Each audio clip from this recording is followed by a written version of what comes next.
Hello and welcome to this tutorial on PI Expert version 9. In this tutorial, we will walk you through a basic design and explain some of the changes we have made to the software along the way. Let's start off by doing a TOPSwitch-JX based design.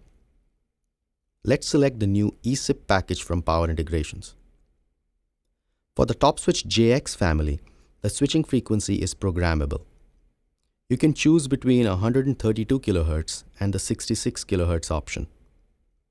I'll leave the switching frequency at 132 kHz for this design. The enclosure is a way of specifying the thermal environment of the power supply. For example, if the power supply you are designing will be enclosed in a sealed plastic case, much like in a cell phone charger and other external adapters, then you should choose the adapter enclosure type. On the other hand, if your power supply will be housed in an enclosure which allows for more free airflow, similar to that of a PC power supply or that of a DVD or set-top box power supply, you should choose the open frame enclosure type. For this design, let's select the open frame enclosure. You can specify a feedback type from the available options. I'll leave this selection as secondary TL431 for this design. Click Next. This takes you to the AC-DC input type dialog. On this dialog, you can specify the input voltage range and the frequency if applicable. For DPA switch applications, you can choose the input range from this low voltage DC input section. For this design, let's select the universal input voltage range. Click Next. On the DC outputs dialog, you can specify the output voltage and current. You can specify up to 6 outputs. Check this box if you will be specifying peak loads. To add the first output, let's click on the Add button. This dialog allows you to add the output voltage and current as well as the allowable tolerance on the output voltage. By default, the tolerance is set to plus or minus 5% for output voltages less than 6 volts and to plus or minus 10% for all other output voltages. Let's specify a voltage of 5 volts at 2 amps. Let's specify a second output, a 12 volt at 2 amp. Notice how the output voltage tolerance is automatically updated to plus or minus 5 or 10%. The absolute min and max voltages are also displayed. These voltages are centered around the 12 volt set point. Click Next. That's going to take us to the Design Settings dialog. In the Design Settings dialog, you can specify which component set the software can use during optimization.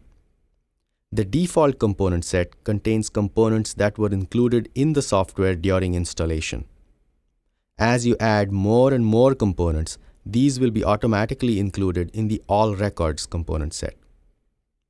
Let's leave the All Records component set for this design. In addition to other controls on this dialog, you can also specify units, American or SI, and ask the software to use shield windings while coming up with solutions. Let's click Finish. This begins the optimization process. The Solutions Filter dialog allows you to specify how many solutions you want the software to remember and present to you at the end of the optimization run. Additionally, you can control how many turns on the main output winding the software can try and iterate through. And finally, you can control which core size the software can start from and which core size the software should end at as far as generating the viable design combinations. For example, I can ask the software to iterate from 1 turn all the way up to 10 turns. And I can ask the software to end at 1 core size higher than the default while generating the results. Bear in mind that increasing the turns or the core size will increase the combinations that the software will have to compute and may result in slightly increased runtime. Click OK. This starts the optimization process. After optimization is complete, a list of top solutions are presented to you, the best design on top. You can select fields you want to see for comparing the solutions by clicking the Fields button. The Normalized Output Tolerances column gives a quick visual representation of the actual output voltages at full load.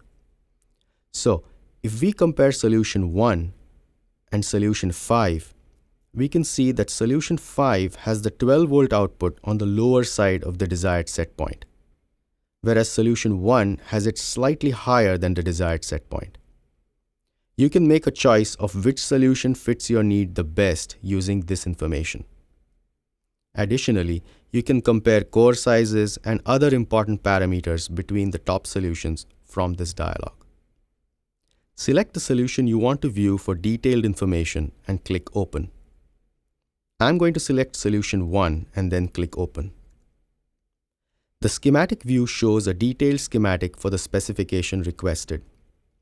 The schematic is interactive and component values can be changed directly from here, either by double-clicking on the component to change it directly through the database, or by right-clicking and opening up the functional dialog. You can zoom in to see more detail and then pan through the schematic, or you can zoom to fit to see the entire schematic all at once. The Design Results tab tabulates detailed information on the selected design. The Transformer Construction tab contains information on prototyping the transformer. This includes the transformer electrical schematic, mechanical construction, and detailed winding instructions. Other tabs list more information pertaining to layout recommendations and complete BOM listings. I hope that this basic tutorial has been helpful in understanding how the software works, and we hope it will prove to be useful to you in your designs. Good luck.